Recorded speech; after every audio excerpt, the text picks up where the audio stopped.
Hello students. Today we will discuss about the 7th chapter of 12th class first book Alternating Current. Before discussing the alternating current, why we need alternating current instead of direct current. Students, you have studied 6 chapters in which you are studying the phenomena or you are observing the behaviors of the phenomena based on direct current. You were doing the phenomena of direct current there because charge were sometimes in state of rest and sometimes charges were in state of motion. First and second chapter based on direct current in rest condition, and third chapter is current electricity which is based on charge in when charge in is motion. इसका मतलब बेटा जब charge आपका motion में होता है तो हम थर्ड चैप्टर को आपका वहाँ पर यूज करते हैं जिसमें कि आपका क्या होता है बेटा flow of charges which produces current. Okay. In 6th, 5th and 4th chapter, you are studying the magnetic field, phenomena of magnetic field, and in last 6th chapter, you have studied the phenomena when you are bringing a coil and in the magnetic field and you are changing the magnetic field, then there is an induced current inside the coil. And it is changing when you are changing the polarity of the magnetic field. Suppose this is the coil and these were here north and south pole. But when you are changing the polarity, then there is a change of current. From this you learn the equation of current here. It is I equals to I naught sine omega t. Similar EMF is E equals to E naught sine omega t. In direct current, electrons or charge flow in a particular single direction. That's why we say the direct current to a unidirectional current.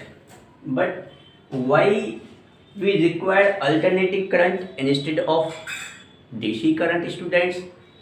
Students, DC currents के बहुत सारे losses हैं. जैसे कि आपके benefits हैं वैसे ही losses हैं. जब आपका 1800 में एडिशन थे तो उस समय आपके डीसी इन्वेंशंस ज़्यादा करते थे. क्यों? उनका सोर्स क्या था? इलेक्ट्रिसिटी का बेटा डीसी सोर्स था उनका. तो अपने इन्वेंशंस को फेमस करने के लिए वो डीसी पर काम करते थे. But it was not reliable, it was expensive, it is not easy to transfer the electricity from one distance to a particular place at a far distance. अगर बेटा हम उसको लॉन्ग डिस्टेंस तक ट्रांसफ़र करते हैं तो उसकी क्या है बेटा जो पावर होती है वो कम होती हुई चली जाती है. तो 1-2 मील से ज़्यादा हम उसको ट्रांसफ़र नहीं कर सकते थे. उसको हमें क्या था, अगर आगे ट्रांसफ़र करना है तो वहाँ पर सब स्टेशन हमको स्टूडेंट्स बनाने पड़ते थे. तो निकोला टेस्ला आपके एक साइंटिस्ट थे जिन्होंने अल्टरनेटिंग करंट के बारे में हमें इन्वेंशन किए. बहुत सारे इसके इन्वेंशंस हैं जो पेटेंट कराए हुए हैं उन्होंने. तो उन्होंने बताया कि डायरेक्ट करंट इतना आपका चीप नहीं है और इतना कन्वीनियंट नहीं है इंस्टेड ऑफ एसी करंट्स के. एसी करंट्स एक्चुअली में स्टूडेंट्स है क्या? AC alternating current. इसका मतलब स्टूडेंट्स यहाँ पर करंट की जो वैल्यू होगी वो एवरी टाइम चेंज हो रही होगी. Suppose this is the time axis and this is the current axis in positive and this is current axis in negative y. Here current is changing sinusoidally और current is changing with time. This is the sine wave. It represents the current on the x and y axis both, or it shows that current is changing with respect to time. बेटा यहाँ पर ये wave show करती है कि देखो I की value इधर है तो ये क्या है, टाइम के रेस्पेक्ट में क्या होगा बेटा, चेंज होती रहेगी आपकी एट ए पर्टिकुलर टाइम्स. तो बेटा यहाँ चैप्टर को आपका स्टार्ट करते हैं। बहुत सारे आपके डिफरेंसेस हैं DC versus AC, you can study at home DC versus AC, but here I am starting the chapter alternating current. Here there are lot of terms related to this. Students, it is initial or origin point. At this point half cycle is completed, and at this point one complete cycle here, and the value here at this point, it is called amplitude. From this point to this point it is called amplitude, and it is I naught. Maximum value बेटा आप देख सकते हो यहाँ इस point पर सबसे maximum value होगी, इससे ज़्यादा करंट की वैल्यू कहीं होगी नहीं, ये होगी पॉजिटिव एक्स एक्सिस में। सिमिलर क्या होगा बेटा, नेगेटिव एक्स एक्सिस पर भी तो आपकी पॉजिटिव वैल्यू होगी आपकी, और नेगेटिव एक्स एक्सिस पर आपकी मैक्सिमम एम्पलीट्यूड होगा करंट का, ठीक है ना। तो यहाँ पर ये आपका बेटा कंप्लीट साइकिल बन जाता है। अब कुछ टर्म्स है बेटा यहाँ पर, जैसे कि बेटा आपका क्या है टाइम पीरियड, ये आप साउंड्स में भी पढ़ चुके हैं। टाइम पीरियड क्या है बेटा, एक सेकंड में आपका जो करंट है वो कितने रिवॉल्यूशन कर सकता है, कितने वाइब्रेशन या कितनी कंप्लीट साइकिल करता है, उसको हम रिप्रेजेंट किससे करते हैं बेटा, टी से करते हैं। दूसरा टर्म क्या है बेटा, फ्रीक्वेंसी है। फ्रीक्वेंसी क्या है बेटा, ये आपका अपोजिट होता है किसका बेटा, टाइम पीरियड का, n इक्वल्स टू 1/t। इसका मतलब क्या है, यहाँ पर रेसिप्रोकल ऑफ टाइम पीरियड जो हो जाएगा बेटा वो आपका फ्रीक्वेंसी कहलाएगा। इसको sometimes we represent with n, nu and also f। Nu and also f, these are the symbols of frequency here. Understood students? Okay, now what is the frequency? Number of vibration in a cycle is called time period, and reciprocal of that is called frequency. Here next term comes phase. What is phase? It shows the angle, or it shows the direction of current. It shows the direction. Okay students, you have done an experiment in 6th chapter when you are bringing a coil in magnetic field, and you are moving the coil or you are changing the magnetic field, then there is a current induced in the coil. There you find the equation of current, I equals to I naught sin omega t equals to E naught sin omega t. This is the EMF. Here in complete cycle angular velocity is omega, time period is t, and you will see that this is like this is the half cycle and this one is the half cycle, where this current will go from this point to this point, t half. It means it completed pi angle here, it completed pi angle, pi displacement, and also this is pi. It means what is the angular displacement here, 2 pi here. It is the angular velocity and displacement is 2 pi here. It is the time, you know the distance, speed.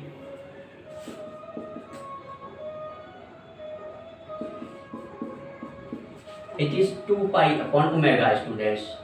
It is 2 pi upon omega, because you know time equals to distance upon speed. It is distance upon speed. Now you can find here t is time period, 2 pi is the आपका क्या है बेटा, आपका ये आपका angular distance जो आपने cover किया है 2 पाई हो गया। देखो हाफ साइकिल में पाई हो गया बेटा, इधर हाफ साइकिल में पाई हो गया, तो कंप्लीट कितना हो गया, 2 पाई हो गया, ठीक है। और आपका ये क्या है, एंगुलर वेलोसिटी है। एक और है बेटा आपका, अगर आपका फ्रीक्वेंसी n है तो t कितना होता है, 1/n हो जाता है, तो n कितना होगा, 1/t हो जाएगा। इसका मतलब आपका कितना हो गया बेटा, 2 पाई अपॉन, सॉरी ये बेटा क्या हो जाएगा आपका 1/ω/2 पाई। तो 2 पाई तो बेटा ऊपर जाएगा, तो n कितना हो गया आपका, n हो गया 2 pi upon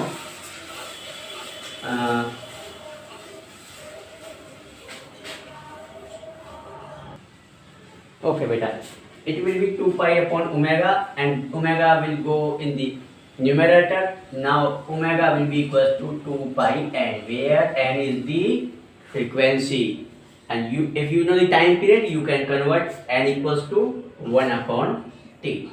It means we have two formulas here, t equals to 2 pi upon omega or omega equals to 2 pi n. We will use these formulas to find the values of current, potential, EMF here. Now what will be the value of current and EMF in half cycle and complete cycle, students? Okay students, here we will find the mean or average value of current in half cycle first. What will be the value of current, total current, it is means average current in half cycle of this sine wave we will find here. यानी हम यहाँ के बेटा आपको पता करना है कि इस हाफ साइकिल में आपकी करंट की एवरेज वैल्यू कितनी आएगी. Students, you know I equals to I naught sin omega t. How can we explain? It is the value of direct current which sends the charge in a conductor in same time as the alternating currents send the charge in that time. Understood? Now we will derive the value of average current here. You know I equals to I naught sin omega t. It is the equation first, students.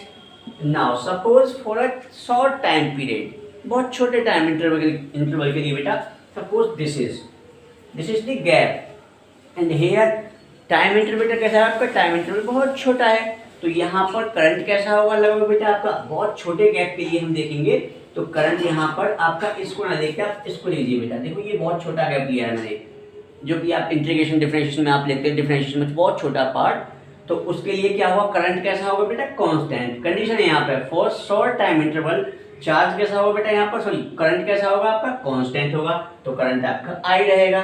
तो बेटा charge कितना flow होगा यहाँ पर, charge जो flow होगा छोटा होगा, D Q equals to I D T, because time interval कैसा है बेटा, बहुत छोटा है, तो ये बहुत छोटे टाइम इंटरवल के लिए आपका चार्ज फ्लो हो रहा है. तो सपोज करिए बेटा आपका जो टाइम इंटरवल है वो अगर 0 से t हाफ तक हो जाए, देखो बेटा ये कितना है, t हाफ, 0 से t हाफ तक, तो कितना होगा आपका, तो निकालते हैं बेटा यहाँ पर कितना बेटा, टोटल चार्ज कितना हो जाएगा, total charge from 0 to t half time interval. तो क्या करते हैं बेटा, इसका यहाँ पर इंटीग्रेशन करेंगे, आप जानते हो it will be q equals to integration 0 t by 2, और ये क्या हो जाएगा बेटा आपका dq, तो dq की वैल्यू सब्स्टिट्यूट करिए, it is 0 to t by 2 and it is i dt. अब बेटा आपकी i की वैल्यू आप जानते हो from equation first. Now q will be equals to 0 to t half, ये क्या हो जाएगा बेटा आपका i naught sine omega T D T. I naught तो बेटा यहाँ पर क्या है, कांस्टेंट है आपका, तो इसको क्या करेंगे हम बेटा, बाहर ले लेंगे आई नॉट. अब ये आपका इंटीग्रेशन किसका हो गया, 0 टू टी हाफ, और ये कितना रह गया बेटा, sign omega T D T. अब बेटा इसको और करिए, साइन ओमेगा टी का फॉर्मूला ही साइन थीटा का जो इंटीग्रेशन होता है बेटा कितना होता है, माइनस कॉस थीटा होता है बेटा, और जो उसके साथ में आपका कांस्टेंट होता है उससे हम क्या करते हैं, डिवाइड कर देते हैं. तो कितना आएगा बेटा, आई नॉट, अब ये कितना हो जाएगा, minus cos omega T upon omega से डिवाइड हो जाएगा, और आपकी लिमिट क्या हो जाएगी बेटा, 0 से t बाई 2 तक. अब इसको बेटा सॉल्व करिए, माइनस का साइन में क्या करता हूँ, बाहर ले लेता हूँ. अब क्या करेंगे बेटा, माइनस का साइन बाहर ले लेते हैं इसमें, देखो तो ये क्या होगा बेटा, q equals to minus I naught upon omega में ब्रैकेट से बाहर ले लेता हूँ, क्या हो जाएगा बेटा इसका, देखो ये हो गया कॉस ओमेगा को बेटा हम क्या लिख सकते हैं, 2 पाई अपॉन टी. अब ये कितना हो जाएगा, स्मॉल टी, लिमिट हो गई 0 टू हाफ. इसको भी हम लिख सकते हैं ओमेगा को 2 पाई अपॉन टी. अब यहाँ पर देखिए बेटा कितना हो गया आपका, यहाँ पर बेटा आपका हो गया, ये लिमिट जब लगाएंगे तो equals to minus I naught into T, ऊपर पहुँच गया, 2 पाई नीचे रहा बेटा, इसको भी मैंने ओमेगा की वैल्यू सब्स्टिट्यूट कर दिया यहाँ पर. अब ये कितना हो जाएगा, ये हो जाएगा बेटा कॉस देखो 2 पाई टी रखेंगे स्मॉल टी की जगह पर, देखो टी हाफ, ओमेगा तो था बेटा और यहाँ पर टी हाफ रखा हमने, माइनस, एक मिनट बेटा, ये 2 पाई अपॉन टी है यहाँ पर, ठीक है ना, मैंने ओमेगा गलती से लिख दिया है तो टी हाफ हो गया है। अब यहाँ पर बेटा क्या होगा, माइनस लोअर लिमिट होगी, तो लोअर लिमिट क्या है बेटा, कॉस, ये हो जाएगा 0, क्योंकि 0 से मल्टीप्लाई करेंगे तो बेटा क्या आएगा, 0 आएगा। तो अब यहाँ पर दोबारा से बेटा हम करते हैं इसको, देखो कितना आएगा बेटा यहाँ पर आपका Q इक्वल्स टू कितना निकल के आया आपका, minus I not T upon 2 पाई, और ये ब्रैकेट में कितना आया बेटा, देखो टी से टी कैंसिल हो गया, नहीं होगा, हो जाएगा ना बेटा, हो जाएगा क्योंकि कांस्टेंट है, 2 से 2 कैंसिल हो गया, तो कितना बचा बेटा, कॉस पाई माइनस कॉस 0, आप सभी जानते हैं बेटा, minus I not T upon 2 pi, cos pi की वैल्यू बेटा यानी कॉस 180 का -1, माइनस साइन है 0 का -1, तो कितना हो गया बेटा यहाँ पर -2 हो गया, तो minus I not T upon 2 पाई और ब्रैकेट में हो गया बेटा -2, अब माइनस से माइनस क्या होगा बेटा, कैंसल हो जाएगा, तो आंसर कितना आएगा बेटा आपका, चार्ज टोटल कितना निकल के आया, ये आया आपका beta I naught upon pi into T, 2 तो कैंसिल हो जाएगा, तो ये बेटा अभी हमारा क्या निकला है, ये हमारा निकला है बेटा आपका चार्ज निकला है बेटा अभी।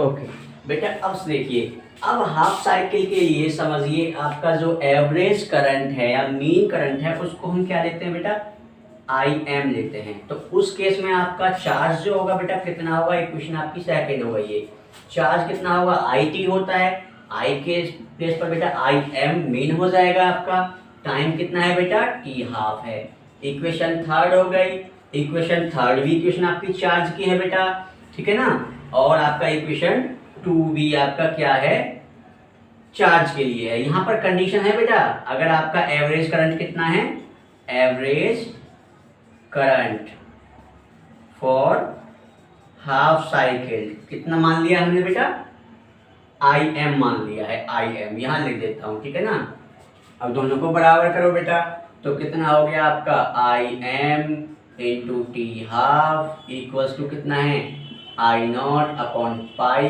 इंटू आपका टी तो बेटा कैंसिल हो जाएगा, देखो यहाँ पर टी कैंसिल हो गया ना, तो आपका IM कितना निकला, इम्प्लाइज दैट I मीन्स बेटा क्या होता है, मीन और एवरेज करंट, ये कितना हो गया बेटा 2 अपॉन पाई आई नॉट, इसको बेटा 2 को पाई से डिवाइड करेंगे तो इसकी वैल्यू कितनी आएगी, ये बेटा इसकी वैल्यू आएगी आपकी 0.637 आई नॉट, ये है बेटा आपका हाफ साइकिल के लिए एवरेज और मीन करंट।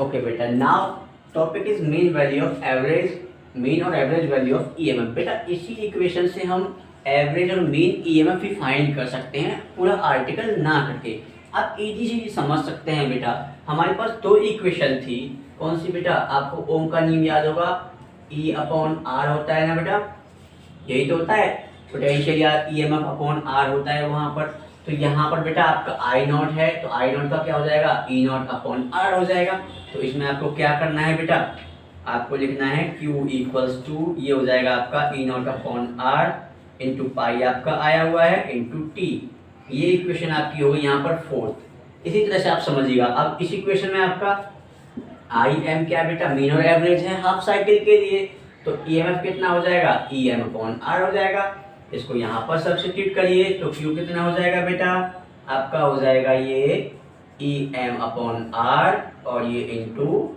T half. अब ये जो 2 इक्वेशन हमने बनाई हैं ओम्स लॉ से, इन्हीं को क्या है बेटा इक्वल करना है, क्यों, क्योंकि दोनों चार्ज की वैल्यू है, क्लियर बेटा, दोनों को करेंगे तो क्या हो जाएगा आपका, देखो यहाँ पर दोनों को करिए, ये है आपका EM अपॉन R इंटू कितना है बेटा टी हाफ इक्वल्स टू ये कितना है E not upon pi R और इंटू कितना है टी कैंसिल हो गया बेटा, R कैंसिल हो गया, और क्या बचा आपका आंसर कितना आ गया बेटा, आपका आंसर आ गया EMF जो आ गया आपका वो कितना आया 2/पाई ई नॉट।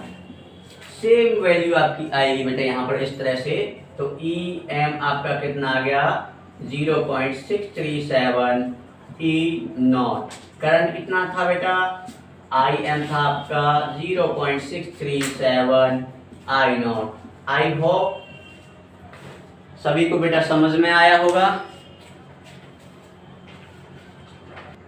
बेटा अब देखो, ये तो अभी तक हमने क्या किया था बेटा, फाइंड एक हाफ साइकिल के लिए हमने करंट एवरेज निकाला, ईएमएफ का एवरेज निकाला, बट एक कंप्लीट साइकिल यानी 1 साइकिल के लिए बेटा जब निकालेंगे तो मैंने आपको साइन वेव ड्रॉ करके दिखाई थी ना बेटा।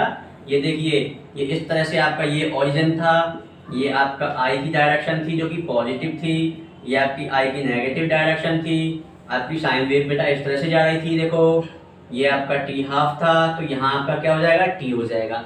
तो बेटा इस टी हाफ के लिए वैल्यू कैसी होगी, देखो पॉजिटिव आपकी वाई एक्सिस पर है, तो इसका मतलब आपकी वैल्यू कैसी होगी बेटा, पॉजिटिव होगी। और इस हाफ के लिए आपकी वैल्यू नेगेटिव होगी। तो एवरेज करंट जो निकालेंगे कंप्लीट साइकिल के लिए बेटा, आई एवरेज कितना होगा, देखो कितना है बेटा आपका 2/पाई आई नॉट।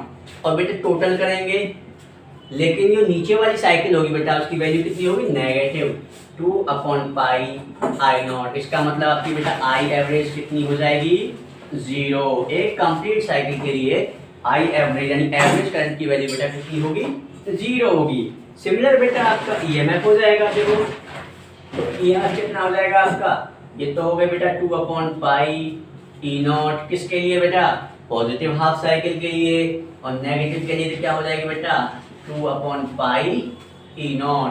तो एवरेज वैल्यू ऑफ ईएमएफ कितनी होगी बेटा, 0। तो बेटा याद रखना, करंट और ईएमएफ दोनों की एवरेज वैल्यू एक कंप्लीट साइकिल के लिए 0 होगी, जबकि हाफ साइकिल के लिए करंट की वैल्यू क्या होगी बेटा, मीन जो होगी 2/पाई आई नॉट, या इसको कह सकते हैं 0.37 times of maximum current, and EMF is 0.637 times of maximum EMF or E naught. Understood? Okay students, now learn this. Watch video, like, share and comment. Okay students, thank you.